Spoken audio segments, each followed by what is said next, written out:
नमस्कार, स्वागत है आपका डीवी लाइव ब्रेकिंग में। मैं हूं समीर आत्मज मिश्र और मेरे साथ हैं अमलेंदु उपाध्याय। वक्फ संशोधन कानून सुप्रीम कोर्ट में पहुंच गया है और अब 16 तारीख तय की गई है सुनवाई की। सुप्रीम कोर्ट ने 16 तारीख तय की है, 16 अप्रैल की तारीख, और 16 अप्रैल को तमाम याचिकाएं जो वक्फ संशोधन कानून के खिलाफ दायर की गई हैं, 15 से ज्यादा लोगों ने इसके खिलाफ याचिकाएं दायर की हैं, जिनमें राजनीतिक दलों के लोग हैं और तब जो all India Muslim personal law board है, कुछ और संगठन भी हैं। इन सब की ओर से तमाम याचिकाएं दायर की गई हैं। अब उनकी सुनवाई के लिए तारीख तय की गई है 16 अप्रैल। कानून बन चुका है और कानून बनने के बाद, हालांकि याचिकाओं की शुरुआत हो गई कानून बनने से पहले ही, लेकिन अब इसकी तारीख भी तय हो गई है। सुप्रीम कोर्ट ने सुनवाई के लिए तैयार हो गया और अब इस पर 16 अप्रैल को सुनवाई करेगा।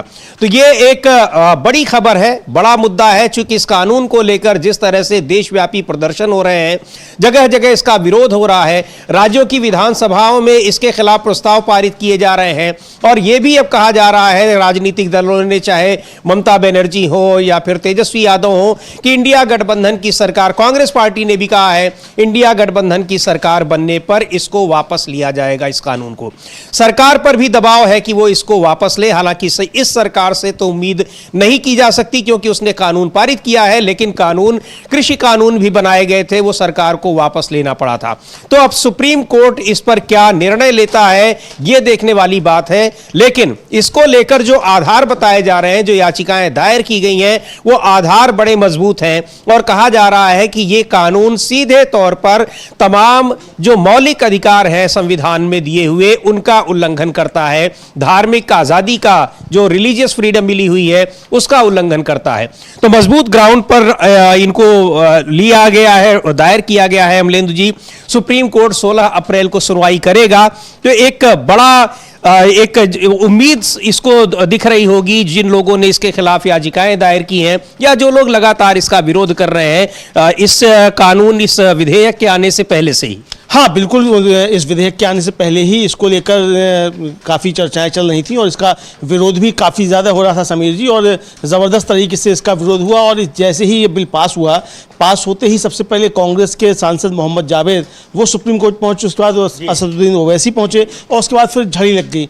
अब समाजवादी पार्टी के सांसद जियाउर रहमान बर्क वो भी पहुंचे हैं और महुआ मोइत्रा वो भी सुप्रीम कोर्ट पहुंची हैं। तो ये सारी याचिकाएं पहुंच गई हैं, 13 से ज़्यादा याचिकाएं वहाँ पहुँच चुकी हैं और 3 सदस्यीय पीठ जो है वो सुप्रीम कोर्ट की, वो इसकी सुनवाई करेगी और 16 अप्रैल जो है उसके लिए तय की गई है। जस्टिस संजीव खन्ना जो चीफ जस्टिस हैं, उनकी अध्यक्षता वाली खंडपीठ इस मामले की सुनवाई करेगी और बेंच में जस्टिस संजय कुमार और जस्टिस केवी विश्वनाथन जो है शामिल हैं। और ये मामला सुनवाई की सूची में 13वें नंबर पर लगा हुआ है। और ये जो जमीयत उलेमा हिंद है उसके अध्यक्ष Arshad Madani, all India Muslim personal law board, all India मतलब उनकी असदुद्दीन ओवैसी की पार्टी, डीएमके, सपा, आरजेडी, कांग्रेस, इन सब के नेताओं ने ये याचिकाएं दाखिल की हैं। तो अब इसकी सुनवाई जो है वो 16 अप्रैल को तय की गई है। 16 अप्रैल को इस पर सुनवाई होगी। जी बिल्कुल, 16 अप्रैल को सुप्रीम कोर्ट में सुनवाई होगी और इसको लेकर जिस तरह से घंटों बहस हुई है लोकसभा में भी, राज्यसभा में भी, और लोगों ने, विरोध करने वालों ने भी अपने तर्क रखे। हालांकि सरकार का ये तर्क था कि ये जो वक्फ प्रॉपर्टी है, मुस्लिम समुदाय के हित में ये कानून बनाया जा रहा है, लेकिन विरोध करने वालों का ये तर्क है कि ये जो वक्फ की संपत्तियां हैं उनका अधिग्रहण करने की ये साजिश है। राहुल गांधी ने तो सीधे तौर पर यह कहा था कि यह शुरुआत है और उसके बाद दूसरे धार्मिक जो समूह है उनकी संपत्तियों को हड़पने के भी कानून बनेंगे। इसकी भी आशंकाएं जताई जा रही हैं लगातार। तो अब इस कानून को चुनौती दी गई है और उस पर सुनवाई हो रही है 16 अप्रैल को। यह बहुत ही महत्वपूर्ण बात है।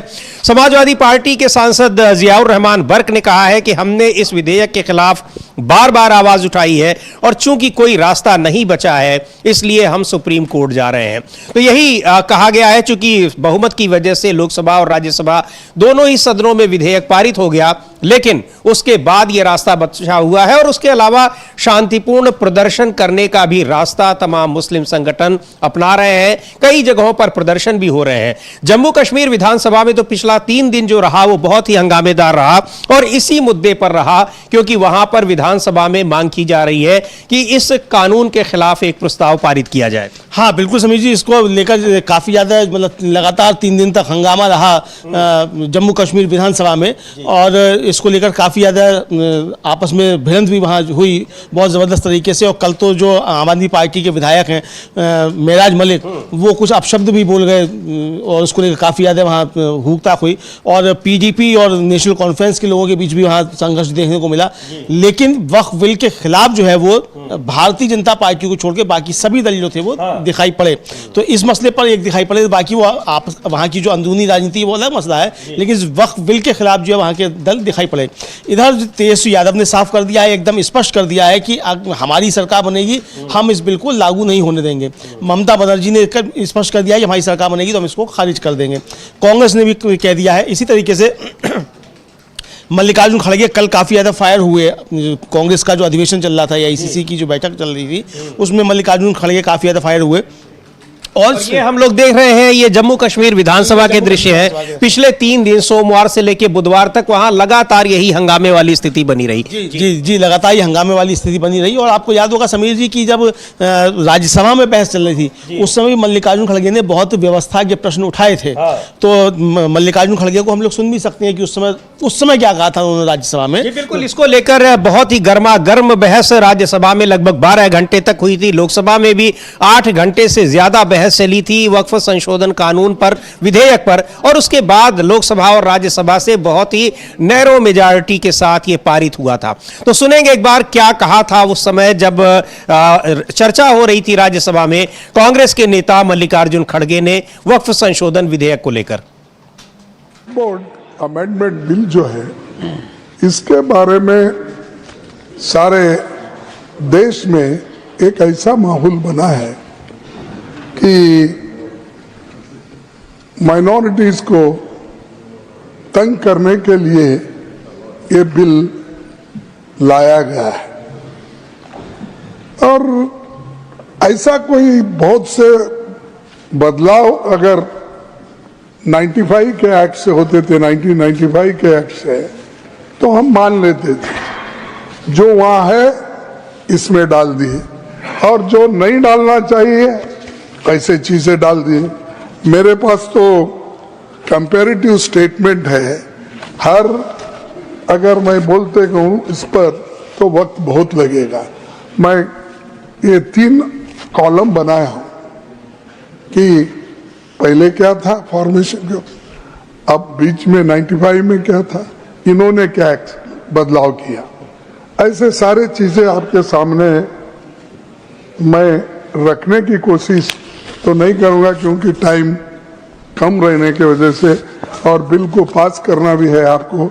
तो इसलिए ये जो इतने लोग अपोज कर रहे हैं, और आपको देखिए इवन पार्लियामेंट में भी जो आपने कोशिश की सबसे मिलके इसको पास कराने के लिए, सॉरी लोकसभा में, तो ये बिल पास हुआ कितने में, इनके पक्ष में 288 आए और विरोध में 232 आए। ऐसा कौन सा, यानी सभी लोग इसको एक्सेप्ट किए। इसका मतलब यह है इसमें कमियां हैं, खामियां हैं, इसको आप ये देखना चाहिए। अगर हम लोग जो हम करते हैं वही सही, जिसकी लाठी उसकी भैंस अगर करते गए तो सर ये किसी के लिए ठीक नहीं होगा। तो जिसकी लाठी उसकी भैंस, यानी बहुमत के दम पर अगर आप उसको बहुत एक नैरो मेजॉरिटी के साथ, हल्के मेजॉरिटी के साथ अगर पारित कर ले रहे हैं, तो इसका यह मतलब नहीं है कि उस कानून में सब अच्छाइयां ही हैं। जो विरोध में मत है उनका भी ध्यान रखा जाना चाहिए। लेकिन बहुमत है तो बहुमत में ये पारित हो गया, लेकिन कानूनी आधार क्या है, संवैधानिक आधार क्या है जिन पर इसको चुनौती दी गई है कोर्ट में। अभिषेक मनु सिंघवी को सुनेंगे और वो कांग्रेस पार्टी के नेता तो हैं ही, सुप्रीम कोर्ट के बड़े वकील हैं, उन्होंने साफ तौर पर कहा है कि ये उन प्रावधानों का सीधे तौर पर उल्लंघन करता है संविधान के, जिनके आधार पर सुप्रीम कोर्ट में ये कानून टिक नहीं पाएगा। सुन लेते हैं क्या कहा है अभिषेक मनु सिंघवी ने इस कानून को लेकर। तो ये बहुत सारी जो याचिकाएं दायर की गई हैं इसी उम्मीद में की गई हैं कि जो उनके तर्क हैं, जो उनके लॉजिक हैं, उसके आधार पर सुप्रीम कोर्ट इस कानून को खारिज कर सकता है। तो अभिषेक मनु सिंघवी को सुनते हैं क्या कहा है, कौन से ऐसे ग्राउंड्स हैं, कौन से ऐसे आधार हैं जिन पर यह बिल कमजोर दिखाई पड़ रहा है संवैधानिक आधार पर। बीजेपी के नए नवेले दोस्त माननीय नायडू साहब, चंद्रबाबू नायडू, मैं वास्तव में सराहना और समर्थन करता हूं उनका, जब उन्होंने कहा कि तिरुपति बोर्ड में गैर हिंदू कैसे आ सकता है। बात सही है बिल्कुल। तो किस आधार पर यह सरकार यह आडंबर कर रही है, ये स्वतैला व्यवहार, ये भिन्न कसौटी एक समुदाय पे? इसका मतलब ये नहीं है कि आप दूसरे समुदायों पे भी यह प्रहार करें। इसका मतलब है कि आप ठीक ठाक तरीके से द्वेष की भावना से यहां नहीं चलें। तो इस पर बहुत सारे जो लूप होल्स हैं, यानी वो संवैधानिक आधार हैं जिन पर इसको चुनौती दी जा रही है। सीधे तौर पर ये धार्मिक स्वतंत्रता, धार्मिक आज़ादी का जो अधिकार है उसका हनन करता हुआ दिखाई पड़ रहा है। समानता के अधिकार को, राइट टू इक्वेलिटी को ये इसका उल्लंघन कर रहा है। ये बहुत सारे ग्राउंड्स हैं जिन पर इसको चुनौती दी गई है। और कांग्रेस के नेता, जो सबसे पहली जो याचिका दायर की गई, मोहम्मद जावेद, जो किशनगंज पर, बिहार के किशनगंज से सांसद हैं कांग्रेस पार्टी के, उन्होंने बहुत ही मजबूत आधार पर जो उनकी याचिका है उसको उन्होंने दायर किया है। और उसके बाद कई सारे नेताओं ने किया है, असदुद्दीन ओवैसी ने किया है, आरजेडी की तरफ से याचिका दायर की गई है, तमाम दूसरी पार्टियों की ओर से भी, डीएमके ने भी, और तमिलनाडु की विधानसभा ने तो इसको अपने यहाँ इस प्रस्ताव पारित किया है कि इसको वापस लिया जाना चाहिए। वहां की विधानसभा इसका विरोध कर रही है। तो एक बड़े संवैधानिक संकट में यह कानून दिख रहा है। अब सुप्रीम कोर्ट के ऊपर है कि वो इस पर क्या फैसला लेता है, लेकिन जो विरोध कर रहे हैं उनको उम्मीद जरूर इससे दिखाई पड़ रही है। हाँ समीर जी, उम्मीद इसलिए दिखाई पड़ रही है चूंकि जो इसमें प्रावधान किए गए हैं, जैसा कि हम लोगों ने सुना, अभिषेक मनु सिंघवी को संसद में ही बोल रहे थे, राज्यसभा में बोल रहे थे, और उन्होंने कहा कि भाई हमारे जो बीजेपी के नए नवेले मित्र हैं चंद्रबाबू नायडू, उन्होंने कहा कि तिरुपति मंदिर का जो ट्रस्ट है उसमें गैर हिंदू कैसे हो सकता है। उनका बिल्कुल सही बात है। इसी तरीके से वक्फ का जो बोर्ड है उसमें कोई गैर मुस्लिम कैसे हो सकता है। जिस आधार पर तिरुपति में नहीं हो सकता गैर हिंदू, उसी आधार पर वक्फ में नहीं हो सकता। तो यही समीर जी, और यही याचिका में तर्क दिया है महुआ मोइत्रा ने अपनी कि जो धार्मिक स्वतंत्रता है उसका उल्लंघन करता है ये। और समीर जी, धार्मिक स्वतंत्रता को लेकर अमेरिका का जो विभाग है, सरकार, अमेरिकी सरकार है, वो इसको लेकर काफी ज्यादा कई बार इस पर प्रश्न चिन्ह उठा चुकी है। यहां तक कि अभी जो डोनाल्ड ट्रंप, जो मोदी जी के मित्र हैं, वो बन गए, उनके समय में भी रिपोर्ट जारी हुई, उसने भी इसको लेकर काफी ज्यादा सवाल उठाए थे। सुप्रीम कोर्ट भी लगातार मौलिक अधिकारों को लेकर और धार्मिक स्वतंत्रता को लेकर जो है अपने आदेश देता रहा है विभिन्न मुकदमों में। इसलिए ये आशा की जा रही है कि ये वक्फ पे जो संशोधन लाई है सरकार, ये भले ही राज्यसभा में और लोकसभा में पारित हो गया हो, बहुमत से पारित हो गया हो, लेकिन ये कानून की कसौटी पर खड़ा नहीं उतरेगा और सुप्रीम कोर्ट में खारिज हो जाएगा। बिल्कुल, इसीलिए जो तमाम राजनीतिक दल हो, चाहे वो मुस्लिम संगठन हो, उन्होंने याचिकाएं दायर की हैं। और उनका कहना है कि जब संसद में ये कानून पारित हो गया, भले ही हल्की मेजॉरिटी, सिंपल मेजॉरिटी के जरिए, नैरो मेजॉरिटी के जरिए पारित हुआ हो, कानून बन गया है, तो उनके पास अब यही रास्ता बचता है कि वो सुप्रीम कोर्ट का रुख करें। और सुप्रीम कोर्ट का रुख किया गया है। सुप्रीम कोर्ट तैयार हो गया है इसकी सुनवाई के लिए। 16 अप्रैल को सुनवाई होगी। समाजवादी पार्टी के नेता जियाउर रहमान बर्क ने भी याचिका दायर की है इस कानून के खिलाफ। वो क्या कह रहे हैं, सुनते हैं। देखिए, इस बिल जो कि अब कानून की शक्ल ले चुका है, इसका विरोध हमने पहले भी किया था जब संसद में अगस्त में ये बिल लाने का प्रयास किया जा रहा था। और ये हमारे मुस्लिम समुदाय को टारगेट कर करके जो देश को बांटने का एक प्रयास है, गैर संवैधानिक है। हम इसकी मुखालफत में हैं और हमने इसके लिए संसद में भी मजबूती से आवाज़ उठाई है। हमने, हमारी पार्टी ने, हमारे नेता माननीय अखिलेश यादव जी ने, और सड़क पे भी हमने इसके लिए जनता मंदिर पर धरना प्रदर्शन किया था। और अब सिर्फ एक ही रास्ता बचता है, जब कानून बन गया है तो माननीय सर्वोच्च न्यायालय का। अब हम वहाँ गए हैं इस उम्मीद के साथ में कि हमें इंशाल्लाह वहाँ से इंसाफ मिलेगा। बीजेपी का कहना है कि विपक्ष के पास कोई मुद्दा नहीं, इसलिए सुप्रीम कोर्ट तक जा रहा है। वो उनके कहने से ही सब कुछ सच थोड़ी हो जाता है। अगर वो गलत करेंगे तो हमारा जो रास्ता बचता है, माननीय सर्वोच्च न्यायालय, न्यायपालिका पे हम लोग विश्वास करते हैं, संविधान पे यकीन रखते हैं, तो इसलिए यकीनन हमने उनका सहारा लिया है। उनके कहने से सब कुछ सच हो जाता तो फिर संवैधानिक संस्थाओं की जरूरत ही क्या थी। यूपी की कानून व्यवस्था को आप किस तरह से देखते हैं? जिस तरह से देखिए, कानून व्यवस्था, मैं तो यही चाहता हूं कि इस मुल्क, प्रदेश और देश के अंदर सब लोगों को मिलकर करके एक साथ रहना चाहिए, और जो एक राजनीति है आपस में फूट डालने की, नफरत की दीवार खड़ी करने की, वो खत्म होनी चाहिए, और इस देश की तरक्की के लिए सब लोगों को एक साथ मिलकर के काम करना चाहिए। एक आखिरी सवाल, संभल को लेकर लगातार आपके ऊपर नोट देखिए, ऑलरेडी संभल के लिए मैं काफ़ी कुछ बोल चुका हूं, और मैं समझता हूं अभी कुछ खास बोलने के लिए नहीं है, लेकिन हम यही है, हम इस प्रदेश और देश की तरक्की के लिए चाहते हैं, और जो सच जहां ज़रूरत होगी हक और इंसाफ के लिए, उसके लिए हमें जनता ने यहाँ चुन करके पार्लियामेंट में भेजा है, तो हम उसके इंसाफ की हम बात करेंगे जहाँ भी ज़रूरत होगी।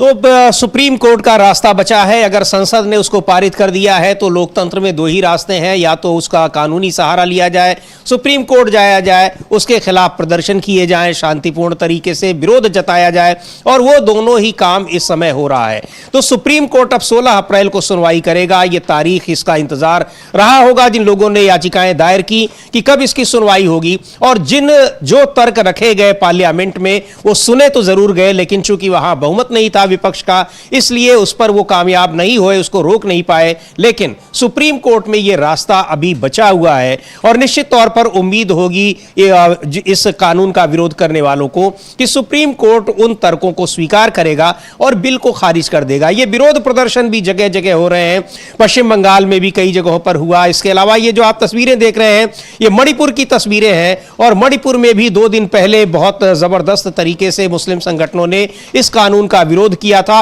प्रदर्शन किया था। बड़ी संख्या में वहां पर लोग इस प्रदर्शन में शामिल हुए थे। तो जगह जगह ये जो कानून के खिलाफ ये चर्चाएं हो रही हैं, चाहे अलग अलग राज्यों की विधानसभाओं में हो, सड़कों पर आंदोलन हो रहा हो, और कोर्ट में, तो इसका मतलब ये है कि ये जो अभी बात कह रहे थे, इसकी कही जा रही है कि ये कानून में खामियां हैं। और मल्लिकार्जुन खड़गे ने कहा कि भले ही बहुमत से पास हो रहा हो, लेकिन बहुमत देखा जाना चाहिए कि इस कानून के पक्ष में और विपक्ष में कितने वोट रहे। उसका मार्जिन बहुत कम है, इसलिए यह नहीं कहा जा सकता कि यह कानून जिसके हित में लाने का दावा किया जा रहा है उनके हित में यह है। हाँ, बिल्कुल समीर जी, ये उनके हित में है, ये नहीं है, ये कहा। और कल भी मल्लिकार्जुन खड़गे ने जो अपनी बात रखी AICC के अधिवेशन में समीर जी, उसमें भी उन्होंने इसको लेकर काफ़ी जोरदार तरीके से अपनी बात रखी, यानी कांग्रेस की तरफ से जोरदार तरीके से इस पर बात रखी गई कि ये असंवैधानिक है और इसका हम विरोध करते रहेंगे, और हमारी सरकार आएगी तो इसको हम उखाड़ कर फेंक देंगे। ये भी क्या, और हम सुन भी लेंगे कि क्या कहा मल्लिकार्जुन खड़गे ने कल। हालांकि वो कल की बात है, लेकिन हम उसको सुन सकते हैं कल के अधिवेशन में मल्लिकार्जुन खड़गे ने इसको लेकर क्या कहा था समीर जी, ये हम लोग अच्छे तरीके से देख सकते हैं। तो इसका विरोध जगह जगह हो रहा है, और जो आधार दिए गए हैं सुप्रीम कोर्ट में, जो याचिकाएं दायर हुई हैं, उन याचिकाओं में ये साफ तौर पर समझा जा सकता है कि जो तर्क दिए गए हैं वो महत्वपूर्ण तर्क हैं, और वो संवैधानिक तर्क दिए गए हैं। सरकार ने जो किया है वो संविधान सम्मत नहीं है। और जैसा कि अभिषेक मनु सिंह भी राज्यसभा में कह रहे थे कि भाई जो तर्क तिरुपति वाला मंदिर के जो ट्रस्ट है उस पर लागू होता है, तो वही वक्फ जो ट्रस्ट है उस पर लागू क्यों नहीं होता।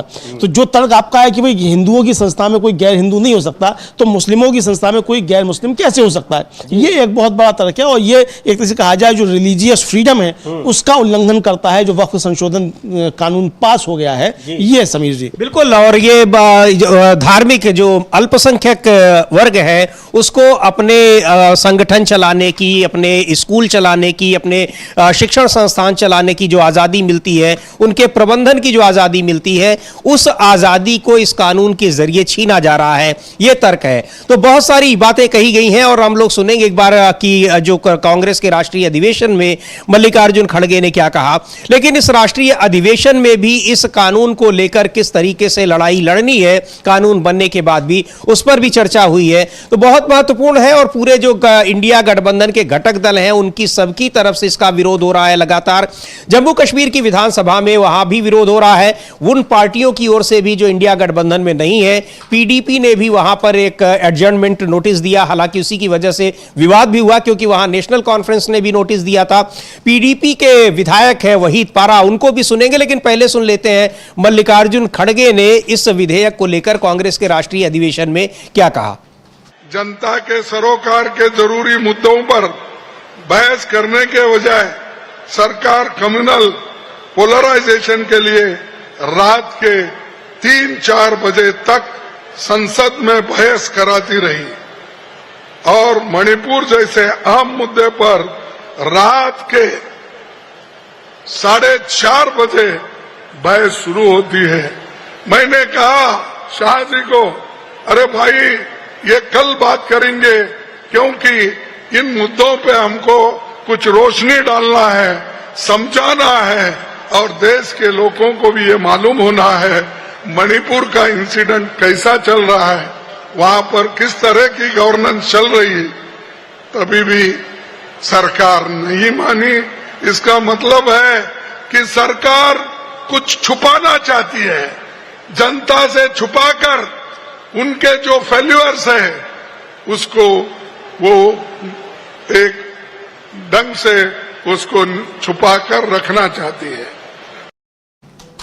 तो छिपाना चाहती है। और मल्लिकार्जुन खड़गे का यह कहना था कि घंटों चर्चा हुई, 12 घंटे राज्यसभा में, 8 घंटे लोकसभा में, उस पर ये इस जो तमाम लोगों ने अपने तर्क रखे वो उनको सुनना चाहिए था, उस पर कंसीडर करना चाहिए था। मणिपुर का भी उन्होंने जिक्र किया कि 2 बजे रात मणिपुर पर चर्चा के लिए वहां पर राष्ट्रपति शासन की मंजूरी ले ली गई, जबकि मणिपुर पर विपक्ष लंबे समय से चर्चा की मांग कर रहा है। जब से वहां पर हिंसा चल रही है, हिंसा जारी है, राष्ट्रपति शासन लागू होने के बावजूद वहां हिंसा थमने का नाम नहीं ले रही है और अभी भी वहां तमाम इलाकों में कर्फ्यू लगा हुआ है, लेकिन मणिपुर पर सरकार चर्चा नहीं करना चाहती है। और इस विधेयक को, इस कानून पर लंबे इतने घंटे की बहस के बाद विपक्ष के तमाम तर्कों को खारिज कर दिया गया और उसको जैसा था वैसा ही स्वीकार कर लिया गया। जेपीसी बनाई गई, लेकिन जेपीसी पर भी विपक्ष का कहना था कि उनकी किसी बात को इसमें शामिल नहीं किया गया।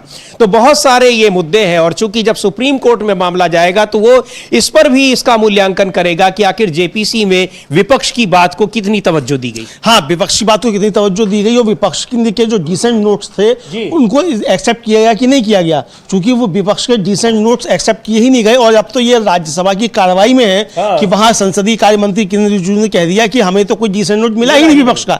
तो यानी आपने वहां एक्सेप्ट कर लिया कि विपक्ष के डिसेंट नोट आपने नहीं लिए और आपने रिपोर्ट पेश कर दी, तो ये प्रक्रिया का भी उल्लंघन हुआ। तो समीर जी, यहाँ तो प्रक्रिया से लेकर और जो संवैधानिक दांवपेच हैं उनका भी पालन एक तरीके से नहीं किया गया है इसको लेकर। और जो जम्मू कश्मीर के मुख्यमंत्री हैं उमर अब्दुल्ला, उन्होंने साफ तौर पर कहा है कि भाई ये एक धार्मिक मामलों में हस्तक्षेप कर रही है सरकार, एक धर्म विशेष के। और उन्होंने पूछा है कि भाई क्या आप गैर मुस्लिमों को जो श्री माता वैष्णो देवी श्राइन बोर्ड है या अमरनाथ श्राइन बोर्ड है उसकी गतिविधियों पर नजर रखने की अनुमति दे सकते हैं? क्या आप एक गैर सिख को जो एसजीपीसी है उसकी निगरानी करने की अनुमति दे सकते हैं? अगर नहीं दे सकते हैं तो वक्फ बोर्ड में मुसलमानों की जो संपत्तियां हैं उसको आप किस तरीके से उसकी निगरानी करने की अनुमति दे सकते हैं? तो ये एक वैलिड जो है पॉइंट इसको उठाया गया है। और शायद यहां एक तरीके से कहा जाए समीर जी कि जब अब देखिए जब वक्फ बिल का समर्थन करने वाले दाढ़ी टोपी वाले भी मिल जा रहे हैं भारतीय जनता पार्टी को, तो उनको ये शामिल करने की क्या जरूरत थी कि गैर मुस्लिम भी उसमें शामिल हो जाए? अरे भाई, ऐसे लोग मिल जाते हैं तो ऐसे लोगों को आप शामिल कर देते, आप नहीं जोड़ते इसमें, तो कम से कम आपका कानून तो बना रहता। मुझे लगता है कि सुप्रीम कोर्ट जिसको पहली नजर में ही सुनवाई पर रद्द कर देगा। दूसरी महत्वपूर्ण बात यह समीर जी कि 13 मई को जस्टिस संजीव खन्ना रिटायर हो रहे हैं, तो 13 मई से पहले ये फैसला आ सकता है, चूंकि ये जस्टिस संजीव खन्ना की खंडपीठ ही इसको सुन रही है। तो इस मसले पर 13 मई से पहले फैसला आ सकता है। और यह भी हो सकता है समीर जी कि जस्टिस संजीव खन्ना जाते जाते बड़ा फैसला जो है वो वक्फ बिल पर देकर, वक्फ बोर्ड के जो अधिनियम जो आया वक्फ संशोधन कानून, इस पर देकर जाए, इसकी बहुत ज्यादा संभावनाएं दिखाई पड़ रही हैं। जी बिल्कुल, इसकी संभावनाएं दिखाई पड़ रही है और चूंकि सबसे बड़ा जो आधार है वही है कि ये अल्पसंख्यक धार्मिक आजादी का अधिकार छीन रहा है और अल्पसंख्यकों को जो विशेषाधिकार मिले हैं संविधान में, मौलिक अधिकारों के प्रावधान हैं, उनका ये सीधे सीधे उल्लंघन करता है। सुनते हैं उमर अब्दुल्ला ने क्या कहा, लेकिन ये कई तरह से ये बातें हो रही हैं लगातार और यही बात अभिषेक मनु सिंघवी ने भी राज्यसभा में कहा, जिसको अभी हम लोगों ने सुना था कि आखिर जब अगर मुस्लिम हिंदू धर्म के या किसी दूसरे धर्म के जो संगठन हैं, उनके अपने धार्मिक संस्थान हैं, उसमें उनके मैनेजमेंट में किसी दूसरे धर्म के लोगों को नहीं शामिल किया जा सकता, तो फिर वक्फ बोर्ड की संपत्तियों में कैसे शामिल किया जा सकता है। सुनते हैं क्या कह रहे हैं उमर अब्दुल्ला इस वक्फ संशोधन कानून को लेकर। स्पीकर साहब ने अपनी जगह मेंबरों को आज शायद समझाने की कोशिश की। मेंबर भी अपनी जगह गलत नहीं है।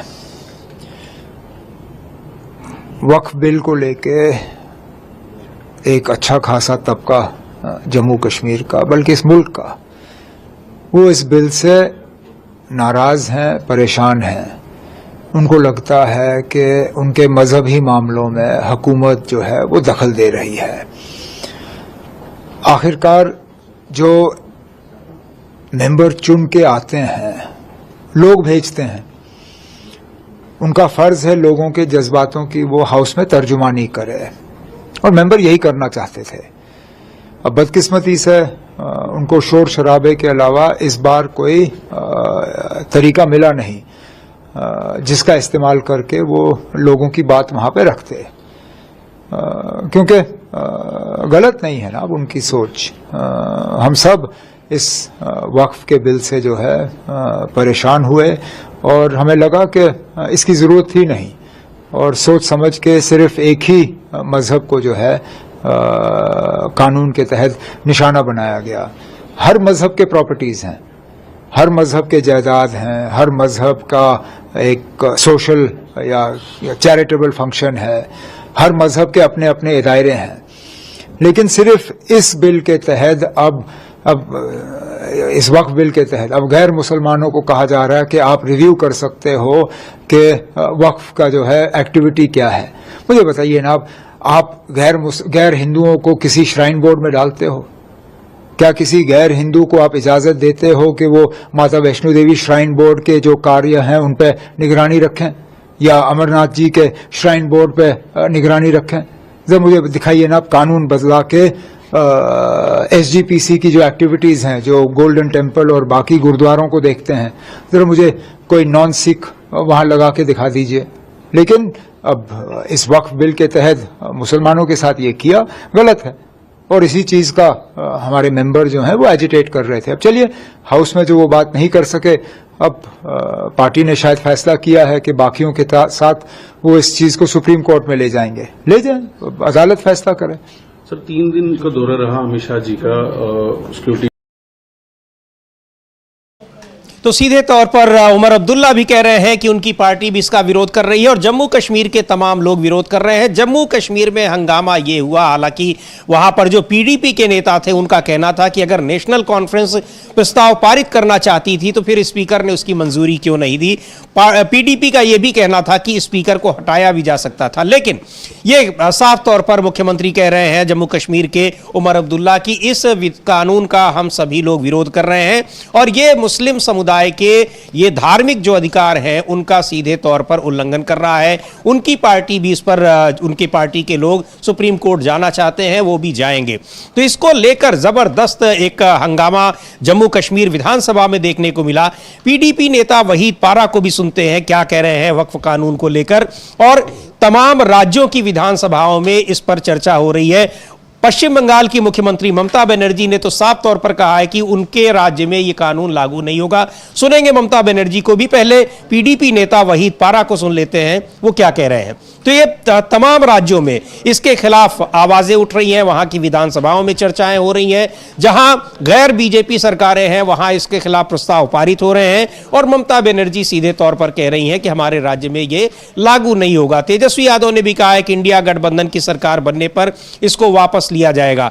तो कानून के खिलाफ इंडिया गठबंधन की एकजुटता भी बड़ी महत्वपूर्ण है, उस पर भी हम बात करेंगे। पहले सुन लेते हैं पीडीपी नेता वहीद पारा को, वो क्या कह रहे हैं। मस्जिदों की जो प्रॉपर्टीज़ है ये हमारी पुरखों की, बुजुर्गों की विरासत है और ये मुसलमान का एक मजहबी मामला है। तो उसमें मुसलमानों की इन्वॉल्वमेंट के बिना, इंक्लूजन के बिना फैसले लेना या कानून पास करना कहीं ना कहीं वो मुदाखलत भी है और कहीं ना कहीं सारे मुस्लिम बरादरी के लोग इस पर नाराज़ भी है और नाला भी है, खुलकर उन्होंने मुखालफत की है। तो हम अपील करते हैं हुकूमत से कि जिस तरीके में मुल्क में रिजनमेंट है इस bill pay, India is the second largest Muslim country, तो कीपिंग इन व्यू, जब इस मुल्क में आईन नहीं था, जब मुल्क आज़ाद नहीं था, जब मुल्क में ये इंस्टीट्यूशंस नहीं थे, हमारी अपनी पार्लियामेंट नहीं थी, तब वक़्फ़ की वजह से, मस्जिदों की वजह से, ज़ियारतों की वजह से, अजमेर जैसी ज़ियारतों की वजह से, दरगाहों की वजह से इस मुल्क में भाईचारा रहा और इस मुल्क में इंसानियत भी रही। और इस मुल्क में जब हमारे अपने कानून नहीं थे तो इन ज़ियारतों की वजह से इस मुल्क में सैनिटिटी बरकरार रही। तो इन चीज़ों पर मतलब इसको प्रॉपर्टी एसेट बनाना, इसको प्रॉपर्टी के प्रिज्म से देखना, I think it's unfortunate, it's an issue of faith and it should be respected in that context. नहीं, हम चाहते हैं कि गवर्नमेंट ने जो अपने वादे की है, होम मिनिस्टर साहब ने, तो जम्मू कश्मीर में भी जबरदस्त विरोध हो रहा है और वहां विधानसभा में भी इसको लेकर काफी विवाद हुआ और बीजेपी को छोड़कर सभी पार्टियों के जो विधायक हैं वो सीधे तौर पर कह रहे हैं कि इस कानून को वापस लिया जाए और इसी वजह से वहां पर बीजेपी के नेताओं के साथ अलग अलग पार्टियों की वहां पर एक हाथापाई जैसी नौबत भी आई, हाथापाई हुई भी, काफी विवाद रहा 3 दिनों तक। इधर ममता बनर्जी ने साफ तौर पर कह दिया है कि हम इस कानून को अपने राज्य में लागू नहीं होने देंगे। अब सबकी निगाहें अमलेंदु जी 16 अप्रैल पर टिकी हैं जब सुप्रीम कोर्ट इसकी सुनवाई करेगा। हाँ, और इसमें महत्वपूर्ण बात यह है समीर जी कि केंद्र सरकार ने उसमें कैबिनेट दाखिल कर दिया है कि बिना उनको सुने हुए इस पर कोई फैसला ना दिया जाए। अब लगता यह है कि केंद्र सरकार इसको टालने की कोशिश करेगी ताकि जस्टिस संजीव खन्ना रिटायर हो जाएं 13 मई तक, फिर वो उस पर समय लेने की कोशिश करेगी। जिस तरीके से हुआ ईवीएम वाले मसले पर आया और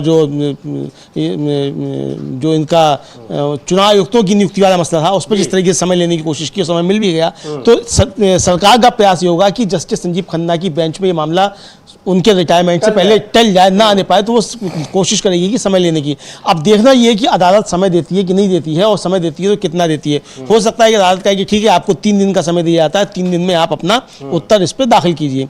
या आपने जब कैबिनेट दाखिल की हुई है तो आइए, अब आपकी कैबिनेट थी। हाँ भाई, आपने कानून बनाया, कैबिनेट ने पास किया, उसके बाद उसको लोकसभा राज्यसभा में पेश हुआ, इतनी बहस हुई, आपको अब उस पर क्या लॉजिक देना? क्या लॉजिक देना? तो जो भी आपका लॉजिक तो आके अब दीजिए, आपको नोटिस इशू नहीं किया जाएगा, आइए आप आके अपनी बहस कीजिए, चूंकि आपने कैबिनेट दाखिल किया हुआ है। तो ये एक कैबिनेट दाखिल करना हो सकता है ये सरकार की एक गलती भी हो गई हो कि आपने कैबिनेट दाखिल कर दिया तो आपको वो समय नहीं मिल सकता है। तो ये भी अब कानूनी दांव पेच है समीर जी, इस पर हम लोग ज्यादा बात नहीं कह सकते, लेकिन जो मुझको लगता है वो लगता है कि ये कानूनी दांव पेच में शायद गलती सरकार कर गई कैबिनेट डालकर, वरना वो समय मांग सकती थी, साहब हमको समय दिया जाए और पहले नोटिस इशू होता। तो अब अपना कैबिनेट दाखिल कर दिया तो नोटिस इशू मुझे लगता है कि नहीं होगा। तो देखना है कि ये क्या होता है, लेकिन सरकार की जो है मंशा वो यही है कि 13 मई के बाद ही इस पर कोई सुनवाई हो ताकि जस्टिस संजीव खन्ना रिटायर हो जाए, वो उनकी बेंच जो है वो नहीं सुन पाए। जी बिल्कुल, उसको टालने की कोशिश है और तब तक टाल दिया जाए जब तक कि chief justice Sanjeev Khanna retire नहीं हो जाते हैं। अब खैर इस पर क्या होता है, लेकिन 16 अप्रैल महत्वपूर्ण तारीख है जब सुप्रीम कोर्ट इस पर सुनवाई करेगा और उस पर क्या कहना है जिन लोगों ने याचिकाएं दायर की हैं और सरकार का पक्ष क्या है, दोनों ही बातें आएंगी और सुप्रीम कोर्ट उनको कितनी तवज्जो देता है, क्योंकि जो ग्राउंड्स हैं जिनके आधार पर चुनौती दी गई है इस कानून को, वो ग्राउंड्स बहुत महत्वपूर्ण है और उनमें मौलिक अधिकारों का, फंडामेंटल राइट्स के उल्लंघन के आरोप लगाए गए हैं और कई सारे प्रोविजंस हैं जिनके आधार पर इसको चुनौती दी गई है। अब ममता बनर्जी को सुनते हैं, उन्होंने साफ तौर पर कहा है कि वो अपने राज्य में वक्फ की संपत्तियों को कहीं नहीं जाने देंगे और जो आशंकाएं जताई जा रही हैं कि सरकार इनको हड़पने की कोशिश कर रही है इसलिए यह कानून आया है, उन्होंने कहा है कि हम अपने राज्य में इस कानून को लागू नहीं होने देंगे। सुनिए ममता बनर्जी को क्या कह रही हैं। और माइनॉरिटी लोगों को हम एक बात कहते हैं, देखिए आप लोग को दिल में दुख हुआ है वॉक ऑफ प्रॉपर्टी के लेके, आप भरोसा रखिए बंगाल में ऐसा कुछ नहीं होगा जिसमें कोई डिवाइड एंड रूल होगा। आप लोगों ने मैसेज दीजिए कि सबको एक साथ में रह के बचना है, जियो और जीने दो। इसके लिए बेसमाल होने का बात नहीं है। बांग्लादेश का बॉर्डर का सिचुएशन अब देखो, अभी नहीं करना चाहिए था, लेकिन हार्डली कुछ करने से कभी कभी दिक्कत भी हो जाता है। हमारा लिए दिक्कत है कि हमारा इधर में 33% माइनॉरिटीज है, तो हम क्या करेगा, उसको निकाल देगा? कैसे निकाल सकता है? ये तो आज नहीं, आजादी का टाइम से है। इतिहास में पहले बांग्ला, पाकिस्तान, बांग्लादेश, इंडिया सब एक साथ में था। आजादी का बाद तो देश टुकड़ा हुआ, लेकिन वो डिवाइड तो हम लोग नहीं किया। हमारा जो लोग नेताजी थे वो टाइम में they have done it, we are not. हम लोग तो उसका बहुत बाद में जन्म लिया, तो गलती क्यों हमारे ऊपर आएगा? और जो रहेगा उसको प्रोटेक्शन देना हमारा काम है। इसी के लिए आप लोगों को भी कोई आप लोगों को भी पॉलिटिकली उस्काता है, provocating, that you should assemble and launch a movement. I will appeal to all of you not to do it. Please remember, when Didi is here, Didi will protect you and your property. Don't distrust. Let us trust each and everybody. If we are together, then we can win everything. We can conquer the world. Let us give our message to the world. Yes, the economic turmoil is going on throughout the world. Our country also economic situation is not good, but let us fight the battle together. Let us fight. क्या हमको जल्दी करना है ना? नहीं, हमने हो गया हमारा। Let us fight together so that we can conquer the world. We are proud of our country. We are proud of our state. We are proud of the humanity. We are proud of all religions, all caste, all creed together. Peace means together. Love means together. Happiness means together. तो अब सीधे तौर पर कह रही हैं ममता बनर्जी कि वहां पर मेरे रहते हुए कोई संपत्ति को नहीं छीन सकता है। और कानून को लेकर जिस तरह से अमलेंदु जी इंडिया गठबंधन की एकजुटता दिखाई पड़ी है, चाहे वो संसद के भीतर हो चाहे संसद के बाहर हो, वो बहुत महत्वपूर्ण है। और उसका जिक्र मल्लिकार्जुन खड़गे राज्यसभा में कर भी रहे थे कि लोकसभा में पक्ष में इस कानून के सिर्फ 288 वोट पड़े और विपक्ष में, विरोध में 232 वोट पड़े। और वो तो राज्यसभा में वोटिंग से पहले बोल रहे थे, राज्यसभा में अगर वोटिंग के बाद बोलते तो मल्लिकार्जुन खड़गे कहते कि भाई हम तो 81 थे और हमको तो वोट 95 मिले हैं। हाँ। और आपके वोट कम हो गए, तो ये कहां से बढ़ गया? तो इसका मतलब इसका जबरदस्त तरीके से विरोध है। और समीर जी, जो बीजू जनता दल है उसके कुछ सांसदों ने पक्ष में वोट कर दिया था, उसको लेकर वहां बवाल मचा हुआ है। और नवीन पटनायक कल जो है वो अपने तमाम सांसदों विधायकों से मिले हैं और जिन लोगों ने पक्ष में वोट कर दिया था उनकी खिंचाई की। उन्होंने यहाँ तक कह दिया कि पार्टी का दफ्तर है, पार्टी के दफ्तर में जो बैठक होगी वो आधिकारिक है। अगर कोई किसी निजी होटल में बैठक करता है तो वो पार्टी का आधिकारिक स्टैंड नहीं है। यानी उनके एक जो नेता थे उन्होंने एक होटल में बैठक कर ली थी। तो वहां भी एक तरीके से बवाल जो है काफी ज्यादा मचा हुआ कि उन्होंने विप जारी नहीं किया था, खुला छोड़ दिया था। खासतौर से सस्मित पात्रा जो और वीके पांडियन को लेकर जो है वो काफी ज्यादा सवाल उठ रहे थे। तो वहां जो उन्होंने तूफान शांत करने की कोशिश की और उनके अधिकांश सांसद जो थे वो इस बिल के विरोध में रहे। समीर जी, तो ये देखने में आ रहा है। इधर कल राहुल गांधी जब बोले हैं अपने AICC के उसमें सेशन में, उन्होंने बड़ी मार्के की बात कही। राहुल गांधी ने उन्होंने कहा कि भाई इस बार नरेंद्र मोदी जब गए अमेरिका तो आपने देखा कि क्या वो ट्रंप से गले मिले कि नहीं मिले? पहले गले मिलते थे, इस बार ट्रंप से गले नहीं मिले। ट्रंप ने गले नहीं लगाया, गले नहीं पड़ने दिया, मतलब आप ये समझिए। और क्यों नहीं पड़ने दिया? तो उस तरफ से ध्यान भटकाने के लिए यह बिल लाया गया, इसको पास कराया गया ताकि जो एक आर्थिक तूफान आने वाला है उसकी तरफ लोगों का ध्यान ना जाए और लोग मोदी सरकार से सवाल ना करें कि ट्रंप से आपकी दोस्ती के चलते देश के अंदर आर्थिक अस्थिरता क्यों पैदा हो रही है। हम राहुल गांधी को सुन नहीं सकते हैं कि कल उन्होंने क्या कहा था। जी बिल्कुल। और चूंकि ट्रंप के जो टैरिफ वॉर है उसको लेकर पूरे दुनिया में हाहाकार मचा है और ट्रंप को खुद अपने फैसलों को वापस लेना पड़ रहा है। अब एक बार फिर उन्होंने 3 महीने के लिए टाला है, लेकिन राहुल गांधी ने जो बात कही है उसको सुनते हैं। और यह कहा भी जा रहा था कि अचानक 2 अप्रैल को बिल पेश करने का फैसला इसीलिए लिया गया क्योंकि उसी दिन रात में, क्योंकि अमेरिका और भारत के समय में फर्क है, उस दिन टैरिफ की घोषणा करने वाले थे डोनाल्ड ट्रंप। सुनते हैं राहुल गांधी ने कल का जो अहमदाबाद में राष्ट्रीय अधिवेशन हुआ है उसमें कहा क्या इस पूरे मुद्दे पर। पहले नरेंद्र मोदी अमेरिका गए, याद है आपको, गले लगे थे, याद है? इस बार गले लगने वाली फोटो देखी आपने? देखी?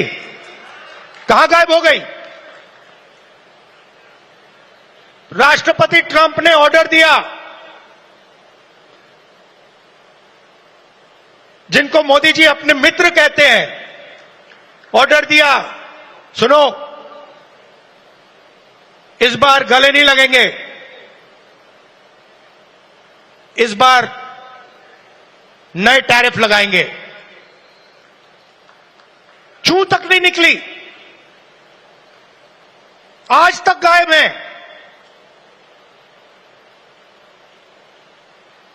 जनता का ध्यान वहां ना चला जाए तो पार्लियामेंट में 2 दिन ड्रामा चलाया, मगर सच्चाई है कि आर्थिक तूफान आने वाला है।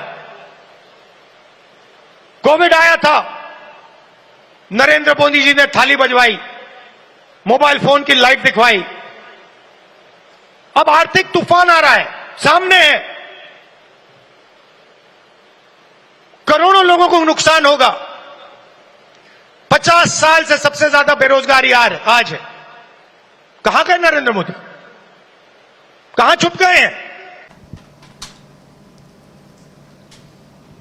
तो इसको लेकर किस तरह से 2 अप्रैल की जो घोषणा और क्यों इस बिल को उसी दिन लाया गया, जबकि उससे पहले अमलेंदु जी चर्चा हो रही थी कि 4 अप्रैल तक ही संसद का जो मौजूदा सत्र था वो है, उसके बाद सत्र का समापन हो जाएगा। ये बिल शायद ना लाया जाए, ना ला पाए, लेकिन अचानक 2 अप्रैल को लाने का फैसला किया गया। और उसके पीछे कारण यही था ताकि लगातार उस पूरे सेशन के दौरान 2 पार्ट में हुआ और उसमें लगातार चर्चा हो रही थी कि डोनाल्ड ट्रंप जिस तरह से घोषणाएं कर रहे हैं उस पर भारत सरकार का क्या स्टैंड है, उस पर एक सफाई दी जाए, उस पर बताया जाए, उसको स्पष्ट किया जाए। लेकिन उस पर कोई सफाई नहीं दी गई सरकार की ओर से, और जिस दिन उसकी घोषणा हो रही थी उसी दिन यहां पर रख दिया गया कि यह बिल लाया जाएगा और उस पर 8 घंटे की और 12 घंटे की चर्चा लोकसभा और राज्यसभा में रखा दी गई। तो इसको लेकर यह सवाल तो तब भी उठ रहा था, लेकिन अब बिल आया है तो उस पर चर्चा में भाग लेना ही है विपक्ष को। लेकिन उस पर भी चर्चा कम नहीं हुई। उसकी चर्चा जो डोनाल्ड ट्रंप ने घोषणा की टैरिफ की, संसद में भी हुई, उसके बाहर भी हुई, क्योंकि वो ऐसा मुद्दा है कि पूरी दुनिया उससे प्रभावित है। भारत बिना प्रभावित कैसे हुए कैसे रह सकता है? और बस हैरानी की बात यही है कि भारत सरकार उस पर खामोश है। जी समझिए, भारत हाँ अब तक खामोश है। और देखिए, चीन ने तो पलटकर 84% उस पर लगा दिया, और चीन के टैरिफ लगाते ही एक ट्रंप की अकल जो थी वो घुटनों से निकलकर दिमाग में आ गई, और तुरंत उन्होंने था वो 75 देशों पे 90 दिन के लिए टैरिफ डाल दिया। तो अगर चीन ये नहीं करता, इसी तरीके से समीर जी, ये जो माइलेज चीन को मिला है ये भारत को मिल सकता था अगर नरेंद्र मोदी ट्रंप से अपनी दोस्ती नहीं निभाते, भारत के प्रति अपनी आस्था जो निष्ठा अगर वो दिखाते और उल्टा अमेरिका पे अगर टैरिफ लगा देते, तो ये फायदा भारत को मिल सकता था जो आज चीन उठा रहा है। और चीन आज दुनिया में सिरमौर बन गया कि उसने ट्रंप की अकल जो थी वो घुटनों से निकाल के दिमाग में ला दी।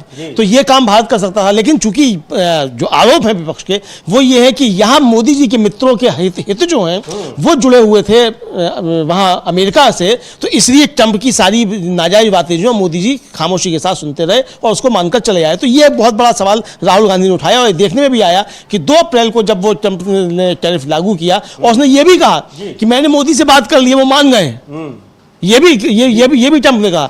तो अब माने नहीं माने हमें नहीं मालूम, ट्रंप झूठ बोल रहा है कि सच बोल रहा है, लेकिन बीजेपी की तरफ से या मोदी जी की तरफ से कोई खंडन नहीं आया कि मोदी जी ने ट्रंप की बात नहीं मानी, इस तरह की बात नहीं आई। तो ये राहुल गांधी जो कह रहे हैं वो लगता है कि बिल्कुल सही निशाने पर उन्होंने चोट की है। जी बिल्कुल, उसको लेकर ये बात बिल्कुल सही है, और ये लगातार आरोप लगे, पहली बार कोई नहीं है कि 2 अप्रैल की तारीख उस विधेयक के लिए क्यों रखी गई, वक्फ संशोधन विधेयक के लिए लिए अचानक उसको क्यों लाया गया, तो ये सिर्फ इसलिए था क्योंकि वो एक बहुत बड़ा आर्थिक तूफान आने वाला था और पूरी दुनिया में और भारत पर भी उसका बड़ा प्रभाव पड़ने वाला है।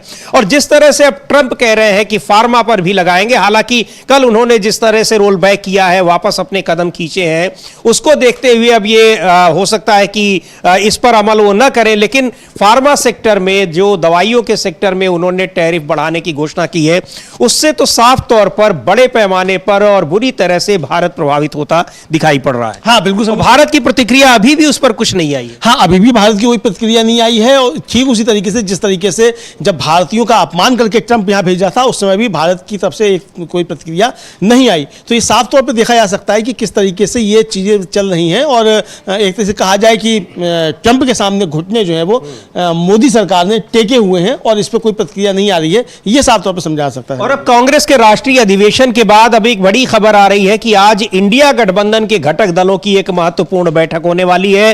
क्या कुछ उसमें होना है, चूंकि जिस तरह से ट्रंप की टैरिफ पॉलिसी हो, चाहे वक्फ कानून हो, इन मणिपुर हो, इन तमाम मुद्दों पर वहां चर्चा हुई है। इंडिया गठबंधन के घटक दलों के बीच भी उस पर चर्चा होगी, शायद उसी वजह से यह बैठक बुलाई गई है। क्या खबर है अमलेंदु जी? हाँ, खबर यह है समीर जी, सूत्रों के हवाले से खबर है कि आज 2 बजे जो है दिल्ली में एक प्रेस कॉन्फ्रेंस होगी, और उस प्रेस कॉन्फ्रेंस में राहुल गांधी, अखिलेश यादव और तेजस्वी यादव शामिल हो सकते हैं। अभी तक ये सूत्रों के हवाले से खबर है, स्पष्ट आएगा तब मालूम पड़ेगा, चूंकि अभी 1 घंटे से ज्यादा का समय है, तो हो सकता है कि या पहले घोषणा ना की जाए क्या है, लेकिन इंडिया गठबंधन की आज एक बैठक प्रेस कॉन्फ्रेंस हो सकती है। इस तरीके से सूत्रों के हवाले से खबर आ रही है। अब ये मसला क्या होगा इस प्रेस कॉन्फ्रेंस में, ये देखना होगा। क्या वक्फ बिल पे कोई बात आती है, या जो टैरिफ है उसको लेकर कोई बात आती है, या गठबंधन की जो सीटों का तालमेल है उसको लेकर कुछ बात आती है, जो बिहार में चुनाव होने, या ये आना है कि जो चुनाव आयोग के खिलाफ और ईवीएम मशीनों को लेकर जो है उस पर कुछ बातें आती हैं। तो अभी मालूम पड़ेगा, लेकिन 2 बजे बताया जा रहा है कि इस पे प्रेस कॉन्फ्रेंस होगी, उसमें मालूम पड़ेगा क्या होता है। जी बिल्कुल, चूंकि ईवीएम को लेकर मल्लिकार्जुन खड़गे ने जिस तरह से कांग्रेस के राष्ट्रीय अधिवेशन में बातें कही और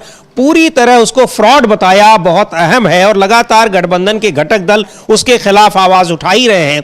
ये तमाम ऐसे मुद्दे हैं जिन पर चर्चा होगी, लेकिन बिहार का चुनाव भी एक महत्वपूर्ण मुद्दा है, और बिहार में जिस तरह से जनता दल यूनाइटेड में विभाजन दिखाई पड़ रहा है, वही विभाजन एक तरह से बीजू जनता दल में भी दिखाई पड़ रहा है। बीजू जनता दल पिछले कुछ समय से, चाहे ईवीएम का मुद्दा हो, वक्फ कानून का मुद्दा हो, या और भी मुद्दे हो, वो इंडिया गठबंधन के करीब आता दिखाई पड़ रहा है, लेकिन वोटिंग के समय राज्यसभा में उसके सदस्यों ने, कुछ सदस्यों ने इस कानून के समर्थन में वोट दिया है, उसको लेकर पार्टी में नाराजगी है, और यहां तक कि पार्टी के अध्यक्ष नवीन पटनायक भी काफी नाराज है, और उन्होंने अपने पार्टी के नेताओं को बुलाकर उस पर सफाई पेश की है, सफाई मांगी है, और उसको लेकर काफी नाराजगी भी जताई है।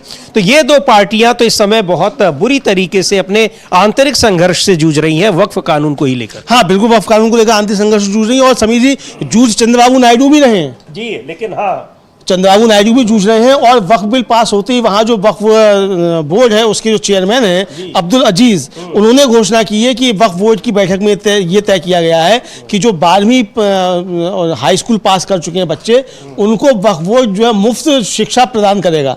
यानी वक्फ पे चंद्रबाबू नायडू जिस तरह से घिरे हैं, उससे अब ध्यान भटकाने के लिए ये बताने की कोशिश की जा रही है कि साहब आंध्र प्रदेश में चंद्रबाबू नायडू वक्फ के लिए बहुत काम कर रहे हैं, तो ये वहां घोषणा की गई है। यानी अंदरूनी संकट वहां भी बढ़ता जा रहा है, ये साफ तौर पर समझ में आ रहा है। जी बिल्कुल, अंदरूनी संकट वहां बढ़ता जा रहा है, यानी तेलुगु देशम पार्टी में और बीजेडी, बीजू जनता दल और जनता दल यूनाइटेड में तो बिल्कुल साफ तौर पर यह दिखाई पड़ रहा है।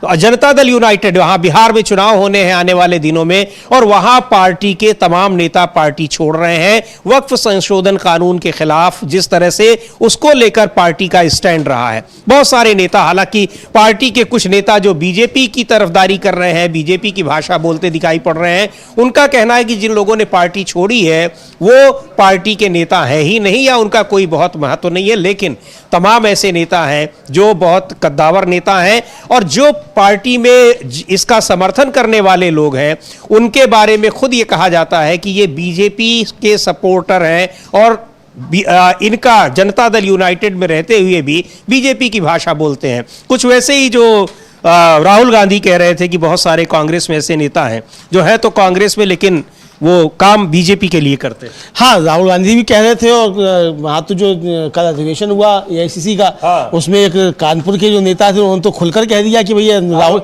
आलोक मिश्रा पूछ लिया राहुल गांधी और खड़गे जी से ही कि भाई लोकसभा चुनाव लड़ा था उन्होंने कांग्रेस के टिकट। उन्होंने पूछा ये बताइए कि जिस व्यक्ति का एक बेटा सपा में हो, दूसरा बेटा भाजपा में हो, तो क्या वो शहर का अध्यक्ष बनने के लायक है?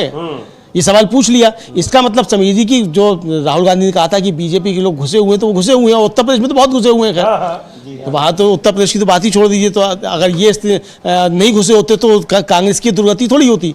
और आज भी कांग्रेस उत्तर प्रदेश में कोई सुधर गई हो ऐसा थोड़ी है, या सुधर जाएगी भविष्य में, कोई ऐसी उम्मीद है? हमें तो नहीं है, कम से कम उम्मीद किसी को हो तो हो, राहुल गांधी को हो सकता है, लेकिन कम से कम हमें उम्मीद नहीं है कि अभी कांग्रेस उत्तर प्रदेश में सुधरने वाली है समीर जी। तो उत्तर प्रदेश क्या और जगह भी बहुत सारी चीजें हैं। तो अगर राहुल गांधी इस बात को समझ रहे हैं कि बीजेपी के लोग घुसे हुए हैं, तो उनको चिन्हित कीजिए, निकाल कर बाहर कीजिए। तो ये तो काम आप ही को करना है, हम थोड़ी करेंगे, या कोई दूसरा आगे थोड़ी करेगा। जो आपका काम है वो आपको ही करना है। जो आप बात कह रहे हैं, सार्वजनिक तौर पे कह रहे हैं, तो उसको आप करते हुए दिखाई भी पड़िए। तो ये मसला वहां उठा समीर। ये बिल्कुल ये मसला वहां उठा था। और दूसरी पार्टियों के भीतर भी, जनता दल यूनाइटेड के भीतर तो ये बहुत बड़ा मुद्दा बन गया है कि पार्टी पूरी तरह से दो फाड़ दिखाई पड़ रही है। एक धड़ा ऐसा है जो वक्फ संशोधन कानून का उसी तरह समर्थन कर रहा है जिस तरह भारतीय जनता पार्टी कर रही है, और दूसरा धड़ा है जो वैसे ही विरोध कर रहा है जैसे इंडिया गठबंधन के घटक दल कर रहे हैं। और इसको लेकर जिस तरह से राज्यों की विधानसभाओं में, चाहे वो डीएमके हो, तमिलनाडु में डीएमके ने प्रस्ताव पारित किया है, सुप्रीम कोर्ट का भी रुख किया है, इंडिया गठबंधन के घटक दलों के तमाम नेता सुप्रीम कोर्ट का रुख किए हैं। और एक बार ये सारी चीजें जो दिखाई पड़ रही हैं, और सीधे तौर पर जो इंडिया गठबंधन के घटक दलों के नेताओं का कहना है कि इंडिया गठबंधन की सरकार बनने पर इस कानून को वापस लिया जाएगा। लेकिन अब पूरा का पूरा अगर कहा जाए तो गेंद इस समय सुप्रीम कोर्ट के पाले में है, और लोगों को यह उम्मीद है कि जिन ग्राउंड्स पर इसको चुनौती दी गई है उस पर सुप्रीम कोर्ट इस कानून को खारिज कर सकता है। क्या होगा ये देखने वाली बात होगी। लेकिन 16 अप्रैल की तारीख तय की है सुप्रीम कोर्ट ने इस पर अपना सुनवाई करने के लिए, और सुनवाई के दौरान वो इन तर्कों को स्वीकार करता है नहीं करता है, ये महत्वपूर्ण बात है। हाँ समझिए, ये काफी ज्यादा महत्वपूर्ण बात है कि जो अभी तक बातें कही जा रही हैं, जो विपक्ष की तरफ से बातें कही जा रही हैं, तो वो क्या है, हालांकि सरकार के पास भी अच्छे कानूनविद हैं। अब तो जस्टिस रंजन गोगोई जो CJI रह चुके हैं वो भी उनके साथ में है। तो जस्टिस चंद्रचूड़ के बारे में भी कहा जाता है कि वो भी काम कर रहे हैं बीजेपी के लिए। अब पता नहीं कर रहे नहीं कर रहे, हमें नहीं मालूम इस बारे में, लेकिन जो अफवाहें या चर्चाएं चला करती हैं वो इस तरीके की हैं। तो उनके पास अच्छे कानूनविद हैं, ऐसा नहीं है। तो अब क्या उनकी राय नहीं ली गई है संशोधन वक्फ बिल लाते समय, ये भी सवाल उठता है। अगर उनकी राय ली गई होती, मुझे लगता है कि शायद वो लोग इसका सुझाव नहीं देते, या और जो अगर कानूनविदों से राय ली होती तो ये नहीं देते। लगता है ये मोहन भागवत से राय लेकर कानून जो लाया गया, ये बिल लाया गया और उसको पास कराया गया, तो मोहन भागवत को जो उनका एजेंडा है उसके हिसाब से राय देंगे। कोई भी कानूनविद इस तरीके की राय नहीं देता कि आप इस तरीके का बिल लेकर आइए। जो मूलभूत संविधान का सिद्धांत है, अगर आप उसका ही उल्लंघन कर रहे हैं तो ये साफ तौर पे समझा जा सकता है समीर जी। तो ये जाकर सुप्रीम कोर्ट में फंसेगा मामला और यहाँ से खारिज हो सकता है। लेकिन यही है कि सरकार चाहेगी किसी भी तरीके से 13 मई से पहले जो है ये जस्टिस संजीव खन्ना की बेंच इसकी सुनवाई ना करने पाए, इस तरीके की कोई जुगत लगा सकती है। लेकिन मुझे लगता है कि दूसरा पक्ष वो चाहेगा कि पहले ही इस पर हो जाए और तुरंत इस पर रोक लगे, चूंकि वक्फ बिल कानून बनते ही और उसको लागू होते ही जमीनों पर, संपत्तियों पर कब्जा करने का अभियान एक तरीके से शुरू हो चुका है। जी बिल्कुल, इसको लेकर तमाम ये आ रही हैं खबरें कि वक्फ की संपत्तियों पर निगाह लगी हुई है सरकारों की और उसके कब्जे की बात हो रही है। यानी अभी तक ये कहा जा रहा था कि उस पर वक्फ कानून, वक्फ की जो संपत्तियां हैं उनका दुरुपयोग हो रहा है, अब उसका प्रॉपर मैनेजमेंट होगा। लेकिन मुस्लिम संगठनों का कहना है कि ये वक्फ की संपत्तियों का अधिग्रहण करना चाहती है सरकार और अपने खास लोगों को देना चाहती है। और सबसे बड़ी बात यह है कि ये जो धार्मिक स्वतंत्रता दी है संविधान में, उसका ये सीधे तौर पर उल्लंघन करता है ये कानून, क्योंकि ये आज़ादी उनकी अपनी संपत्ति है और अपनी संपत्ति का संरक्षण करने का, उसका प्रबंधन करने का अधिकार उनके पास है। संविधान, एक बार अमलेंदु जी फिर आ गया है और लगातार संविधान की बात होती है। संवैधानिक प्रावधानों के उल्लंघन का आरोप इस सरकार पर लगता है। लोकसभा चुनाव में यह कितना बड़ा मुद्दा बना था और एक बार फिर संविधान के तमाम जो मुद्दे हैं, प्रावधान हैं, उन पर सरकार घिरी नजर आ रही है। आने वाले दिनों में जहां पर चुनाव होंगे तो यह किस तरीके से इसको अपने को बचाने का प्रयास करेगी भारतीय जनता पार्टी? हाँ देखिए समीर जी, भारतीय जनता पार्टी अपने को बचाने का प्रयास कर सकती है, लेकिन भारतीय जनता पार्टी को अपने को बचाना क्यों है भाई? भारतीय जनता पार्टी तो जो अपना एजेंडा है उसको लागू कर ही रही है। बचाने की बारी तो जो है वो आएगी, बचाने की बारी वो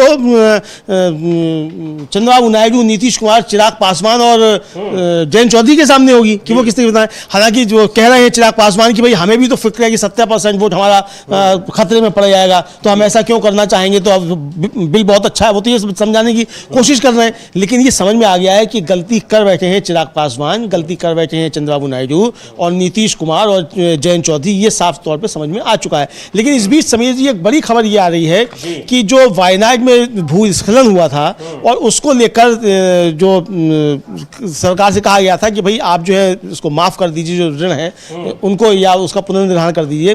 अब प्रियंका गांधी जो है उन्होंने समीर जी एक ट्वीट करके बताया है, एक खबर को ट्वीट करते हुए, कि सेंटर ने जो मतलब केंद्र ने केरला हाई कोर्ट को बताया है कि जो वायनाड के लैंडस्लाइड विक्टिम्स थे उनके लिए कोई भी लोन माफी जो है मतलब ऋण माफी नहीं की गई है। इसको लेकर प्रियंका गांधी ने सवाल उठाए हैं। हम प्रियंका गांधी का ट्वीट देख सकते हैं कि क्या कहा है। उसमें लिखा है प्रियंका गांधी ने कि वायनाड भूस्खलन पीड़ितों ने अपना सब कुछ खो दिया है, घर, जमीन, आजीविका, फिर भी सरकार ऋण माफी तक देने से इनकार कर रही है। इसके बजाय उन्हें सिर्फ ऋण पुनर्निर्धारण और पुनर्गठन मिलता है।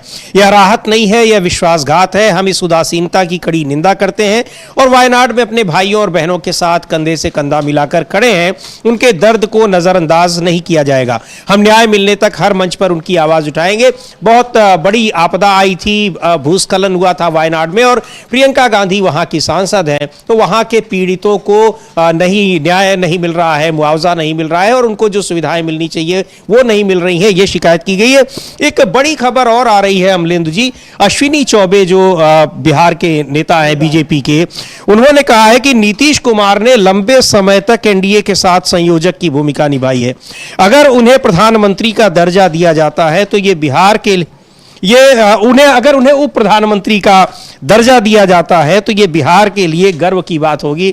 हमारी मुंह से निकल गया प्रधानमंत्री, और पहले यही था कि नीतीश कुमार प्रधानमंत्री पद के दावेदार थे इंडिया गठबंधन की ओर से और एनडीए गठबंधन की ओर से भी रहे हैं। चूंकि 2013 में जब नरेंद्र मोदी को प्रधानमंत्री पद का उम्मीदवार घोषित किया गया था तो बहुत तिलमिला गए थे और उन्होंने एनडीए तक छोड़ दिया था।